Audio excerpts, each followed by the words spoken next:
Dan orang NU tradisinya adalah mesti sebagaimana yang dikatakan atau yang disampaikan oleh pendiri IPMAFA, yaitu Kiai Sahal Mahfud, dadi santri iku ojo kagetan, ojo gumunan, ojo getunan. Zaman harus paham ya. Itu kalamnya Mbah Sahal Mahfud.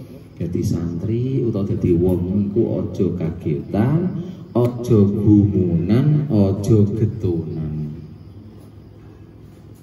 Termasuk sampean di PMI IPMAFA ini adalah menggunakan nama Syekh Ahmad Mutamakin Kajen. Beliau termasuk ulama Nusantara yang ikut berkontribusi terhadap kebesaran Islam Ahlus Sunnah wal Jamaah, khususnya yang ada di Tanah Pati dan sekitarnya. Bagaimana Syekh Ahmad Mutamakin Kajen mewariskan kepada generasi-generasi setelahnya, sehingga akhirnya Kajen menjadi salah satu kiblat pendidikan, pusat pendidikan Islam yang ada di Pati ataupun di Indonesia saat ini. Itu merupakan salah satu pejuang Islam Ahlus Sunnah wal Jamaah yang akhirnya diteruskan oleh penerus-penerusnya. Makanya saya sering mengatakan, orang-orang yang belajar di Kajen itu sampai tidaknya belajar kepada sosok-sosok yang masih hidup, tapi juga sampean belajar di Kajen itu belajar kepada sosok-sosok yang sudah meninggal dunia. Siapa? Yang utama tentunya dari Syekh Ahmad Mutamakin Kajen,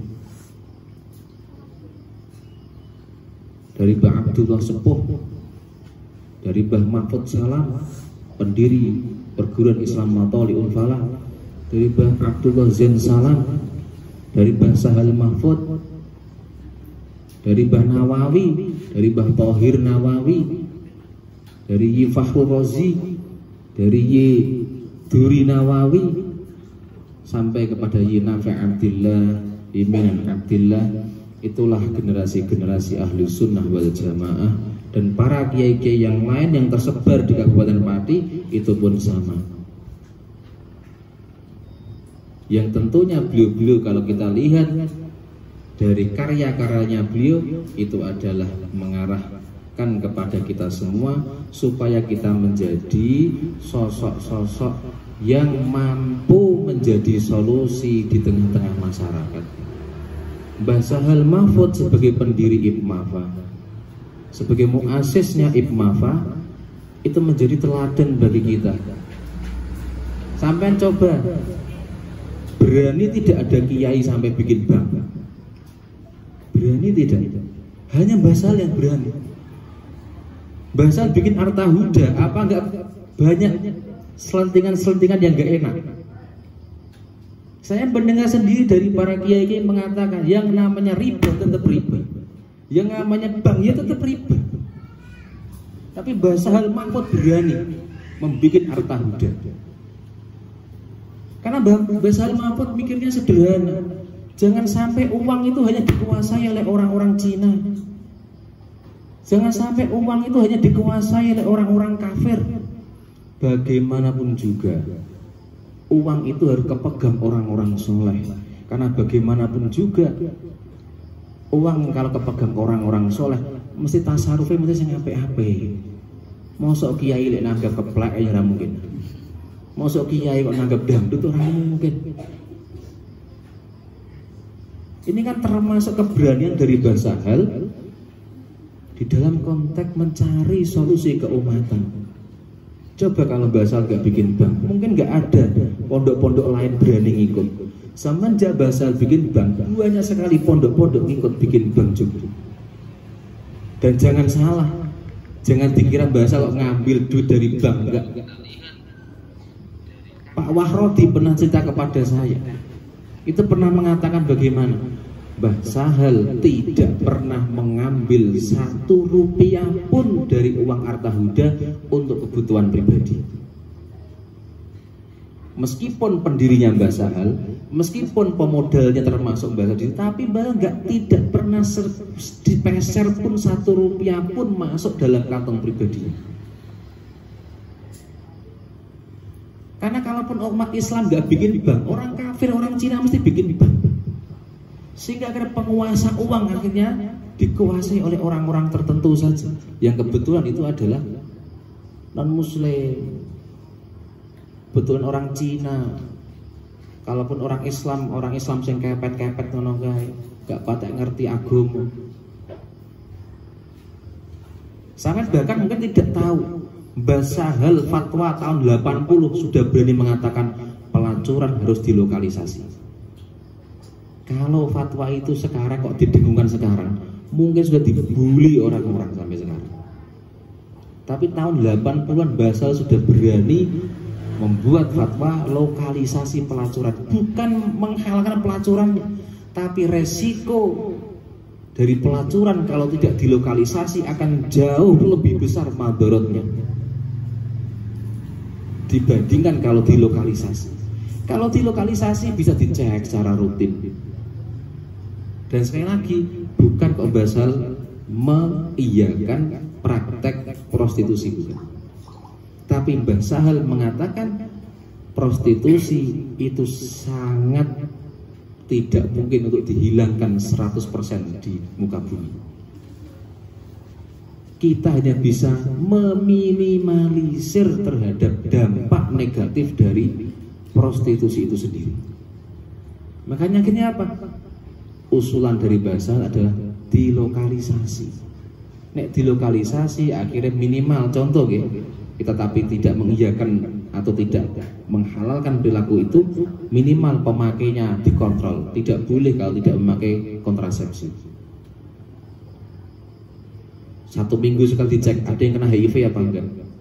Coba kalau enggak dilokalisasi, rumah sendiri atau di pojok-pojok warung-warung yang enggak jelas, kontrolnya tentu susah, sehingga dampak madorotnya jauh lebih besar.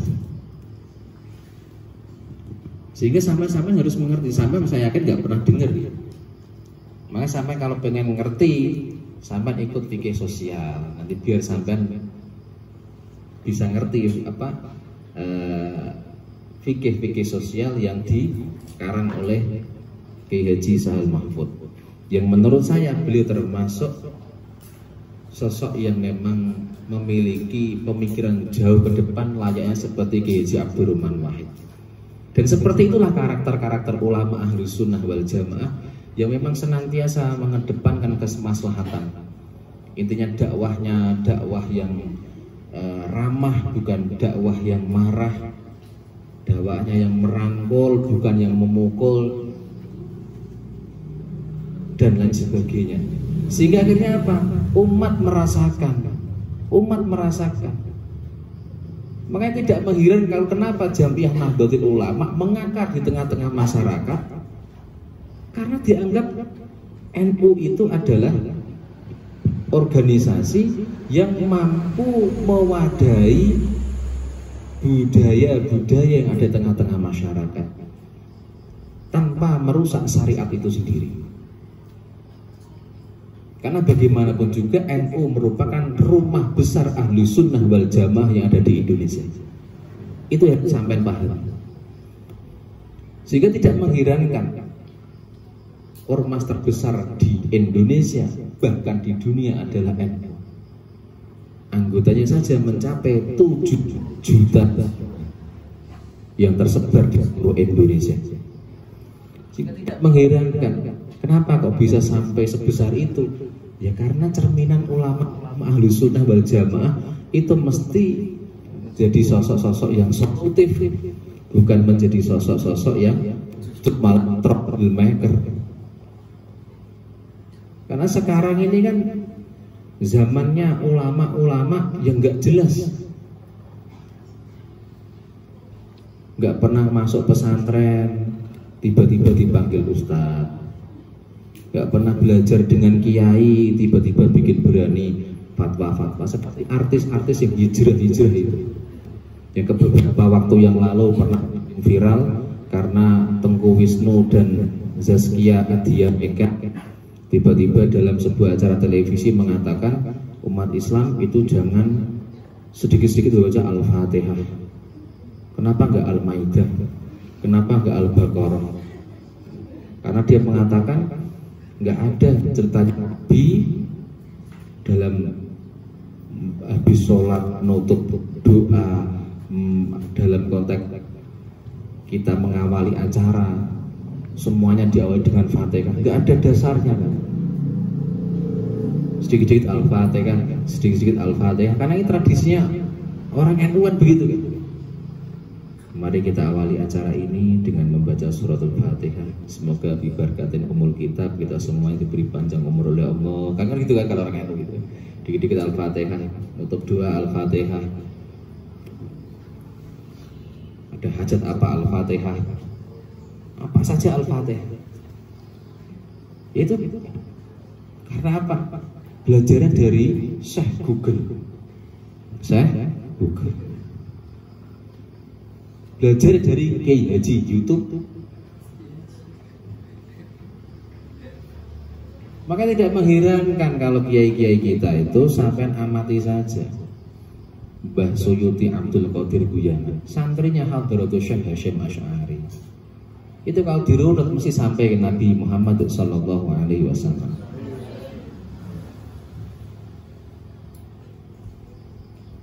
Mbah Sahal Mahfud, para nyantri di sarang, itu kalau dirunut sanadnya juga sampai Nabi Muhammad sallallahu alaihi wasallam. Dan semua kiai-kiai ini seperti itu. Seperti Abah Nafi', torikanya dari Habib Lutfi bin Yahya, mesti sampai Nabi Muhammad sallallahu alaihi wasallam. Nah itu tadi. Lah, kenapa di NU itu menjaga sanad itu penting? Kenapa di NU penting bagi kita untuk nyantri supaya kita punya sanad? Karena guru kita itu dulu punya guru dan gurunya punya guru, gurunya punya guru, gurunya punya guru sampai Nabi Muhammad sallallahu alaihi wasallam. Sehingga akhirnya kita tidak salah arah. Nah itu di sana itu. Nah inilah gambaran kecil dari ajaran Ahlus Sunnah wal Jamaah atau keaswajaan, supaya kita semua itu menjadi salah satu aktor penting untuk menjaga tradisi ini supaya tetap eksis ilal yaumil qiyamah. Bagaimanapun juga ormas-ormas besar seperti NU ini pun tetap butuh kaderisasi supaya nanti ke depannya sampai-sampai semua akan memiliki rasa handar beni sama NU dan handar beni untuk menjaga ajaran Ahlus Sunnah wal Jamaah agar tetap eksis di Indonesia.